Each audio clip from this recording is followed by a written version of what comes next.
ترون القمر لیلۃ البدر لا تضامون فی رؤیتہ، جیسے تم چاند کو دیکھ لیتے ہو۔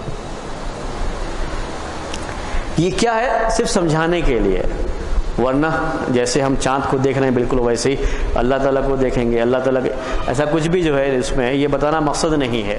کسی کے ذہن میں یہ خیال آ سکتا ہے کہ اتنے سارے لوگ ہوں گے اور سب کو اللہ تعالیٰ کو دیکھنا ہے، سمجھنے کی بات ہے، تب تو لوگ بڑا جو ہے جھگڑا وگڑا کریں گے۔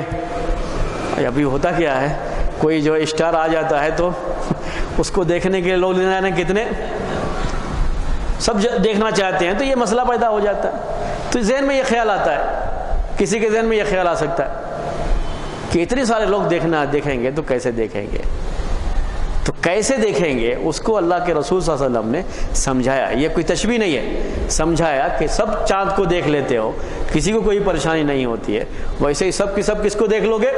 اللہ تعالیٰ کو دیکھ لو گے۔ یہ صرف سمجھانے کی حد تک ہے۔ تو سمجھانے کی حد تک اگر کسی نے یہ بات کہی ہے تو اس میں مسئلہ نہیں، لیکن تشبیہ کے طور پر تو یہ جائز نہیں ہے، صحیح نہیں ہے۔ ایسا بعض لوگوں سے کبھی کبھی خطبے وغیرہ میں ہو جاتا ہے ایسا، جو کہ غلط ہو جاتا ہے۔ تشبیہ کے طور پر نہیں کہا جائے گا۔ اللہ تعالیٰ کو تشبیہ کسی بھی چیز سے دینا، بندے کی کسی بھی اس میں، یہ صحیح نہیں ہے۔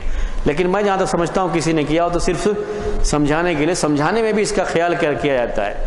کبھی اگر میں کبھی اس طرح کی بات مجھ سے نکل جاتی ہے تو پھر میں بول دیتا ہوں وہاں پر کہ یہ بات میں صرف سمجھانے کے لیے کہہ رہا ہوں، ورنہ اللہ تعالیٰ کی صفات جیسی کوئی صفت نہیں ہے، کسی کی کوئی صفت نہیں ہے۔ تو سمجھانے کے لیے ہم نے ایک مثال پیش کیا ہے، ورنہ اللہ تبارک و تعالیٰ کی صفت جیسی کسی کی صفت نہیں۔ ایسے یہ بات بہت زیادہ ہوتی ہے کہ جب نزول کا مسئلہ آتا ہے تو ایسے کسی صاحب نے جو ہے نسبت کر کے پیش کیا، واللہ عالم صحیح ہے کہ نہیں، تو ممبر سے اتر کے بتایا کہ جو ہے اللہ تعالیٰ، تو یہ جو ہے غلط ہو جاتا ہے۔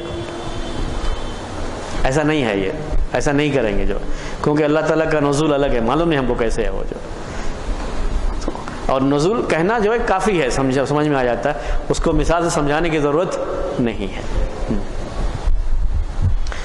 بہرحال یہ ایک سوال کا جواب تھا۔ اور ایک کوئی سوال تھا کیا؟ ہاں وہ کیا تھا؟ ہاں وہ تقدیر کا جو سوال تھا، تقدیر میں شاید آپ نہیں تھے اس وقت، تو نہیں تو جو ہے ایک مرتبہ یہ بحث آئی تھی تقدیر کے تعلق سے۔ یہ بات یاد رکھیں تقدیر کے بارے میں کہ جو اللہ تعالیٰ کا علم ہے اس تقدیر میں کوئی تبدیلی نہیں کی جاتی ہے، کسی بھی چیز سے کوئی اس میں تبدیلی ہوتی ہی نہیں ہے۔ اور اللہ تعالیٰ نے اپنے علم کے لحاظ سے ہی جو قیامت تک چیزیں ہونے والی ہیں، اللہ تعالیٰ کے علم میں سب کچھ ہے، پہلے ہی سے سب کچھ ہے، تو اللہ تعالیٰ نے وہ سب جو ہے لکھنے کا حکم دے دیا، وہ سب لکھا گیا، اس میں کوئی تبدیلی نہیں ہوتی ہے۔ وہ جو لوح محفوظ والی بات کی آپ نے، اس میں کوئی تبدیلی کی ہی نہیں جاتی ہے۔ جو تبدیلی کی بات ہوتی ہے وہ ہمیشہ اس تقدیر کا تعلق اس کا جو ہے اس تقدیر سے ہے جو فرشتے لے کر کے آتے ہیں دنیا میں، اور فرشتوں کے علم میں وہ بات نہیں ہوتی ہے جو اللہ کے علم میں پہلے سے۔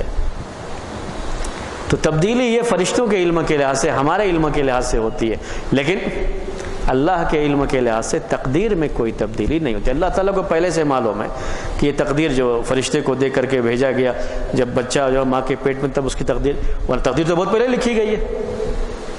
میں بتایا تھا، شاید یاد ہوگا جو لوگ اس وقت تھے، کہ تقدیر کی قسمیں جو ہے وہ الگ الگ کر کے بتایا تھا، تو اس میں سمجھنے میں آسانی ہوتی ہے کہ تقدیر وہ عام تقدیر ہے جو لوح محفوظ میں لکھ دی گئی ہے اللہ تبارک و تعالیٰ نے، اور اس میں کوئی تبدیلی نہیں کی جاتی ہے۔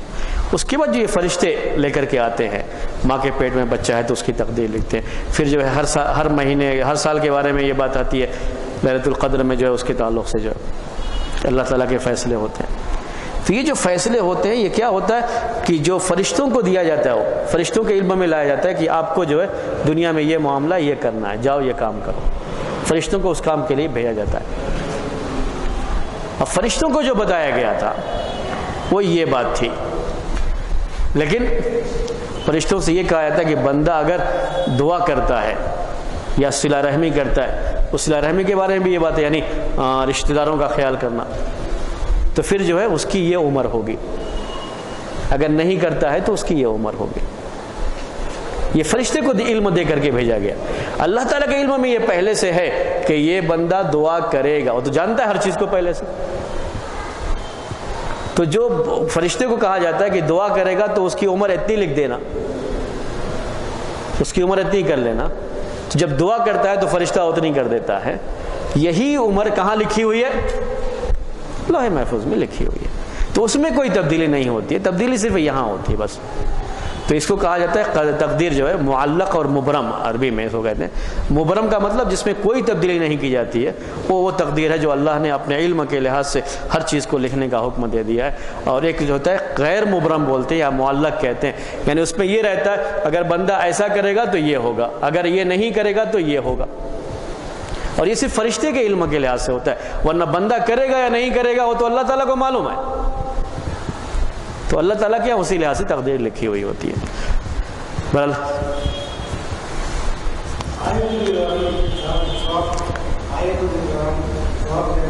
ہاں اچھا اس کی ضرورت نہیں ہے ابھی. آپ اگر پڑھتے ہیں رات میں پڑھتے ہیں نفل وغیرہ نماز پڑھتے ہیں تو اس وقت صرف یہی نہیں، ہاں فرض نماز میں اس کا کیا مطلب نہیں، سب جو ہے پڑھتے ہوئے صرف یہی نہیں، رحمت کی بھی کہیں کوئی آیت آئے تو اللہ تعالیٰ سے رحمت طلب کیجئے، عذاب کی آیت آئے تو اللہ تعالیٰ سے عذاب سے پناہ مانگیے. بیچ بیچ میں پڑھتے ہوئے آپ یہ کر سکتے ہیں، کوئی بات نہیں ہے. لیکن فرض نماز میں ایسا کچھ بھی نہیں، بس اس کو جو ہے تلاوت سکتے ہیں. وہی بات یہ کہ بول رہے تھے، وہی بات ابھی یہی سوال تھا کہ دعا سے جو تقدیر بدل جاتی ہے تو کیسے یہ بات کہی گئی کہ تقدیر بدل جاتی ہے. تقدیر جو دعا سے بدلتی ہے وہ فرشتوں کے بعد جو تقدیر لکھی ہوئی ہوتی ہے وہی بدلتی ہے اسے. اللہ تعالیٰ کے ہاں جو لوح محفوظ میں لکھی ہے اس میں کوئی تبدیلی نہیں کی جاتی ہے، وہی تقدیر بدلتی ہے جو فرشتوں کے یہاں ہوتی ہے. بہت سے کچھ مسائل ہیں، اگر تھوڑا سا اس پہ آپ زور دیں گے نا تو پریشانی نہیں ہوگی. قیامت کے دن کسی کی سفارش قبول نہیں کی جائے گی، ہے نا، یہ کسی کی سفارش قبول نہیں کی جائے گی. اور یہ بھی ہے کہ فلاں سفارش کریں گے، ان کے سفارش کرنے کے بعد اس کو جنت میں داخل کرے گا. سنتے ہیں نا یہ تھوڑا سا سوچنا رہتا ہے اس میں، آپ تھوڑا سا سوچ لیجئے اس کو اپنے ذہن پہ تو یہ ساری پریشانیاں ختم ہو جائیں گی. بس ایک مرتبہ اچھی طرح سمجھ میں آ جائے تو یہ سفارش کا مسئلہ ہے اصل جو قیامت کے دن. یہ کسی بھی انسان کو جس کے لیے سفارش کی گئی ہے، سفارش کرنے والے سے اس کو کوئی فائدہ نہیں ہوتا ہے، بلکہ یہ سفارش کرنے والے کا اپنا ایک اعزاز ہے، جو ایک اونچا مقام ہے جو اللہ تعالیٰ اس کو دے گا قیامت کے دن. ورنہ اللہ کے رسول صلی اللہ علیہ وسلم اگر اپنے چچا کے لیے سفارش کرنے جائیں گے جنت میں داخلے کے لیے تو قبول نہیں کی جائے گی. اپنے والد کے لیے کرنے جائیں گے تو قبول نہیں کی جائے گی. ابراہیم علیہ السلام اپنے والد کے لیے کریں گے تو قبول کیوں؟ ہاں جی اللہ تعالیٰ ان سے راضی نہیں ہے. سفارش کس کے بارے میں قبول کی جائے گی؟ جس سے اللہ راضی ہے. وَلَا يَشْفَعُونَ إِلَّا لِمَنِ ارْتَضَىٰ، وہ سفارش نہیں کریں گے، قرآن میں اس کا بیان بھی، مگر اس کے لیے جس سے اللہ راضی ہے. اللہ تعالیٰ اجازت دے گا تو سفارش کریں گے. پہلی بات تو یہ سفارش وہی کرے گا جس کو اللہ تعالیٰ کی اجازت ہوگی. اور سفارش کس کے بارے میں کریں گے؟ جس سے اللہ راضی ہے. مطلب کیا نکلا؟ سارا معاملہ کہاں سے جڑا ہوا ہے؟ اللہ کو راضی کرنے سے جڑا ہوا ہے. سارا معاملہ یہی سے جڑا ہوا ہے. اور سفارش کرنے والے کو کیا ہوتا ہے؟ اس سے اس کو ایک اونچا مقام ملتا ہے کہ ہاں آپ نے سفارش کیا اور ہم نے اسے، ورنہ اللہ راضی ہے. جب اللہ راضی ہے تو پہلے سے ہی اللہ تعالیٰ اس کو کہاں داخل کرے گا؟ جنت میں. جس سے اللہ راضی ہے اللہ تعالیٰ اس کو جنت میں داخل کرے گا. لیکن ساتھ میں رسول کی سفارش، یعنی ان کو ایک اونچا مقام دیا، اونچا مقام دیا. بہت اونچا مقام ہے اللہ کے رسول صلی اللہ علیہ وسلم کا، جسے مقام محمود کہا جاتا ہے. مقام، ہم ہر اذان کے بعد جو دعا پڑھتے ہیں اس میں یہ پڑھتے ہیں نا، تو مقام محمود وہی ہے جو سفارش کا حق ہے. سب سے بڑا حق یہ اللہ کے رسول صلی اللہ علیہ وسلم کو حاصل ہوگا یہ جب وہ سفارش کریں گے تو اللہ تعالیٰ حساب و کتاب شروع کرے گا. یہ ہر کوئی جانتا ہے کہ حساب و کتاب تو قیامت کے دن ہونا ہے یا نہیں ہونا ہے، یا ویسے ہی چھوڑ دیا جائے گا بغیر حساب و کتاب کے اگر سفارش نہیں کریں گے اللہ کے رسول. لیکن اللہ کے رسول صلی اللہ علیہ وسلم کو ایک اونچا مقام دیا گیا کہ آپ سفارش کریں گے تو اس کے بعد اس کی شروعات کی جائے گی. تو یہ اصل سفارش ہے. اور جو ہے ورنہ یہ کوئی سمجھے کہ ہم چاہے کچھ بھی کرتے رہیں اللہ کے رسول صلی اللہ علیہ وسلم کی سفارش کی وجہ سے ہم کہاں چلے جائیں گے؟ جنت میں چلے جائیں گے. تو ایسا کچھ بھی نہیں ہے معاملہ، ایسا کچھ بھی نہیں ہے. جیسا بہت سارے لوگ ایسا سوچتے ہیں کہ اگر اللہ کے رسول صلی اللہ علیہ وسلم کی محبت صرف دل میں ہے تو بیڑا پار ہے. سنتے رہتے نہیں ایسا، جو ہے دامن پکڑ لیں گے تو چلے جائیں گے، کچھ بھی کریں کوئی فرق نہیں پڑتا. نہیں، ایسا کچھ بھی معاملہ نہیں ہے. قیامت کے دن جو ہے سفارش کرنے کا جو حق حاصل ہے وہ ان کا بڑا اعزاز ہوتا ہے، ان کا بڑا اعزاز ہوتا ہے جن کو یہ حق دیا گیا. بڑا اونچا مقام ہو گیا. حافظ کو یہ حق دیا گیا مثلا. ایسا نہیں ہے کہ باپ چاہے جیسا بھی ہو تو بیٹا اگر حافظ ہے تو باپ کو لے کے چلا جائے گا. ایسا مسئلہ نہیں ہے. وہ باپ سے اللہ راضی ہوگا تبھی یہ معاملہ ہوگا. اگر اللہ راضی نہیں ہے تو یہ معاملہ ہوگا ہی نہیں سرے سے. تو باپ کے لیے ضروری ہے کہ پہلے اللہ کو راضی کرے. اللہ کا راضی ہونا ضروری ہے اس سے. جو تو اتنا ہی سمجھنا ہوتا ہے. تو یہ سفارش کا مسئلہ کبھی آپ کو پریشان نہیں کرے گا، کبھی پریشان نہیں کرے گا. اور دوسروں سے سفارش کے مسئلے میں اعتماد کر کے بیٹھ جائے، ہم عمل نہ کریں، تو وہ چیز کبھی نہیں ہوگی. کیونکہ کسی کی سفارش کی وجہ سے جنت میں نہیں جائیں گے. اللہ راضی ہوگا تبھی جنت میں جائیں گے. اللہ راضی ہوگا تو سفارش کریں گے اس کے لیے. بہرحال یہ بات تھی جو ہے وہ ہم جو ہے دوسرے اس میں آ جائیں. دونوں ہی کریں. جیسے فرض کریے تھوڑی دیر کے لیے کہ آپ نے سورہ سجدہ کی، سورہ سجدہ شروع کیا. فجر کی نماز میں آپ جو ہے پڑھتے رہتے ہیں سورہ سجدہ. پوری ختم نہیں ہوئی تھی، پڑھ لیا. جو ہے دوسری رکعت میں آئے تو سورہ دہر پڑھنا شروع کیا. تو دوسری رکعت میں بھی سورہ کے شروع سے پڑھنا شروع کیا. اب تراویح کی نماز میں صرف یہ ہوتا ہے کہ جہاں سے چھوڑے ہیں وہیں سے وہ نماز کو شروع کرنی ہے. ہم جو نمازیں پڑھتے ہیں اس میں ایسا کبھی ضروری نہیں ہوتا ہے کہ جہاں سے چھوڑے ہیں وہیں سے پڑھنا ہے، پورا قرآن پڑھنا ہے. حالانکہ پورا قرآن پڑھنے کے لیے بھی تراویح میں کہیں کوئی ایسی سنت وغیرہ کا معاملہ نہیں ہے یہ. لیکن میں نے آپ کو شروع میں یاد کہا درس میں کہ اس طریقے سے ایک پورا قرآن یاد رہتا ہے، پورا قرآن لوگوں کو. اس لیے اس کو اچھا مان کر کے، ایک اچھی چیز مان کر کے یہ چیز چل رہی ہے تو کوئی حرج نہیں، اس پر اتنا اعتراض نہیں کیا جاتا ہے کہ ایسے لوگوں کو پورا قرآن یاد رہتا ہے اور پورے قرآن کے لوگ حافظ رہتے ہیں اس سے جو ہے. اور قرآن جتنا زیادہ لوگوں کو یاد رہے اتنی اچھی بات ہے یہ. تو یہ عام نمازوں میں یہ مسئلہ ہے. تو پہلی رکعت کی یہ بات ہو گئی. اب دوسری رکعت میں جب اٹھیں گے سورہ فاتحہ پڑھنا ہے. سورہ فاتحہ کے شروع میں تو بسم اللہ الرحمن الرحیم اس کو پڑھنا ہے کیونکہ سورہ کا شروع ہے. لیکن اس سے پہلے تعوذ پڑھے گا یا نہیں پڑھے گا وہ ایک مسئلہ آتا ہے اس میں. یہ پہلے فقہ کی کلاس میں کبھی آ چکا ہے CIS میں یہ مسئلہ کہ وہ تعوذ، اس میں بھی اہل علم کی دونوں رائے.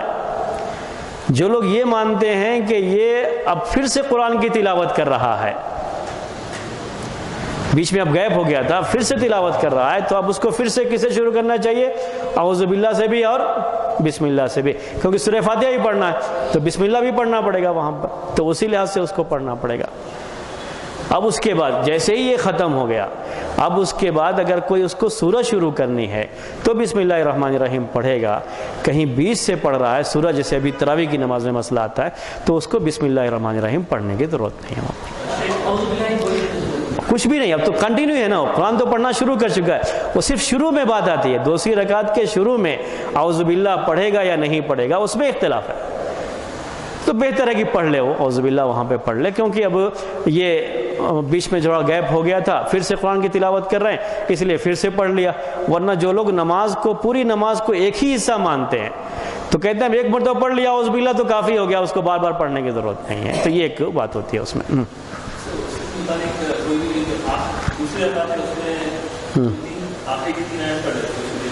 جی ہاں جی ہاں جی ہاں ایسا ہو جاتا ہے. اسی کے بارے میں امام ابن قیم رحمۃ اللہ نے لکھا ہے کہ ایسے کبھی نہیں کرتے تھے اللہ کے رسول صلی اللہ علیہ وسلم، بلکہ ایسا تو ہوا ہے کہ سورہ کے شروع سے پڑھا اور بیچ میں چھوڑ دیا. لیکن سورہ کے آخر یا سورہ کے بیچ میں سے جو ہے ایسے نہیں پڑھتے تھے. لیکن ابھی وہ ہے، نماز تو اس سے بھی ہو جاتی ہے، وہ کوئی مسئلہ نہیں ہے. لیکن یہ اللہ کے رسول صلی اللہ علیہ وسلم کا جو طریقہ تھا اس طریقے کے مطابق نہیں ہوتا ہے. تو اس میں وہ بسم اللہ الرحمن الرحیم پڑھنے کی ضرورت نہیں پڑے گی. اگر یہ سوال ہے تو اس کی ضرورت نہیں ہے. جی ہاں ہاں جی ہاں ایک مسئلہ یہ بھی ہمارے یہاں مسجد ابو بکر میں بہت ہو گیا آج کل جو ہے امام صاحب سے کہ وہ بھول جاتے ہیں، تو بھولنے کے بعد اب دوسری کوئی سورہ پڑھنی ہوتی تو بیچارے پریشان ہو جاتے ہیں کیا کریں اس موقع پر جو وہ مسائل جب نہیں معلوم ہوتے ہیں تو پریشانی ہو جاتی ہے. حافظ لوگوں کو یہ مسئلہ رہتا ہے کبھی کبھی، تو وہ بسم اللہ الرحمن الرحیم زور سے پڑھ کر کے پھر کوئی سورہ شروع کرتے تھے، یا کبھی سورہ کے بیچ میں سے شروع کر لیتے تھے بسم اللہ الرحمن الرحیم. حالانکہ وہاں پہ ویسا کچھ بھی نہیں ہے. اگر کوئی سورہ پڑھ بھی رہے ہیں دوسری اور شروع سے پڑھ رہے ہیں، جیسے قل هو اللہ احد یہی پڑھنا چاہ رہے ہیں، بسم اللہ الرحمن الرحیم پڑھیں گے لیکن آہستہ پڑھیں گے، زور سے نہیں پڑھیں گے. یعنی صحیح جو اللہ کے رسول صلی اللہ علیہ وسلم سے جو ثابت ہے بسم اللہ الرحمن الرحیم کے بارے میں، وہ زور سے پڑھنا ثابت نہیں ہے. کبھی سنانے کے لیے آپ نے پڑھ دیا ہے تو پڑھ دیا ہے، ورنہ صحیح جو سلسلے میں قول ہے کہ آپ بسم اللہ الرحمن الرحیم آہستہ ہی پڑھتے تھے. اور اسی کو لوگ کہتے ہیں کہ بہت بڑی دلیل ہے کہ وہ سورہ کی آیت نہیں ہے، کہ آپ بسم اللہ الرحمن الرحیم کو جیسے اس سورہ کی آیتیں زور سے پڑھتے تھے، بسم اللہ الرحمن الرحیم کو آہستہ پڑھتے تھے. تو یہ ایک چیز ذہن میں رکھیں. جی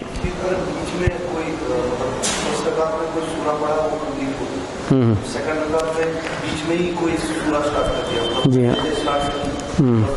ہاں سورہ فاتحہ پڑھیں گے تو سورہ فاتحہ میں تو بسم اللہ پڑھ لیے تھے، اب اس میں بسم اللہ الرحمن الرحیم پڑھنے کی ضرورت نہیں پڑتی ہے. بیچ میں سے پڑھیں گے تو اس کی ضرورت نہیں ہوتی بسم اللہ الرحمن الرحیم پڑھ. جی بیچ میں سے بسم اللہ الرحمن الرحیم پڑھنے کا نہیں. اصل میں بسم اللہ کام کے شروع میں ہوتا ہے. ایک بات کو اچھی طرح ذہن میں بیٹھا لیں کہ بسم اللہ کس کے شروع میں ہے؟ کام کے شروع میں ہوتا ہے. اور قرآن کی تلاوت کے آداب میں ہے کہ ہر سورہ کے شروع میں پڑھنا ہے. جب سورہ کا شروع نہیں ہے تب اس میں پڑھنے کا مسئلہ، کیونکہ شروع نہیں ہے. آپ نے ابھی تلاوت شروع کیا ہے تو ٹھیک ہے، آپ بسم اللہ الرحمن الرحیم پڑھ لیجئے، وہ بات دوسری ہوتی ہے. وہ تلاوت کے لحاظ سے نہیں ہے، وہ کس کے لحاظ سے ہے؟ شروع کرنے کے لحاظ سے. آپ کوئی بھی کتاب پڑھتے ہیں تو کتاب پڑھنے سے پہلے کیا پڑھ لیں؟ بسم اللہ پڑھ لیں. بسم اللہ کوئی بھی کام کرنے سے پہلے بسم اللہ پڑھیں. تو ہر کام میں بسم اللہ کر لینا چاہیے، یہ احادیث میں آتی ہے. تو اس لحاظ سے آپ نے بسم اللہ پڑھا، لیکن قرآن کی تلاوت سے اس کا تعلق نہیں ہوتا ہے. دوسری ہاں سورہ فاتحہ پڑھے گا، وہ سورہ فاتحہ پڑھے گا تو اس پہ تو بسم اللہ اس کو پڑھنا ہی ہے، وہ تو سورہ کا شروع ہے. اعوذ باللہ بھی پڑھے گا، بسم اللہ بھی پڑھ لے. میں نے آپ لوگوں سے یہی کہا کہ دوسری رکعت میں بھی اعوذ باللہ بھی پڑھ لے اور بسم اللہ بھی، وہ تو پڑھنا ہی ہے. کیوں پڑھنا ہے؟ کہ سورہ فاتحہ پڑھنا ہے. لیکن جب سورہ فاتحہ کے بعد دوسری سورہ کا مسئلہ آئے گا تو سورہ کے شروع میں ہے تو بسم اللہ پڑھیں گے، اگر بیچ میں سے پڑھ رہے ہیں تو بسم اللہ پڑھنے کی ضرورت نہیں. اب میرے خیال میں سلسلہ 10 منٹ کا خیال کیا جائے.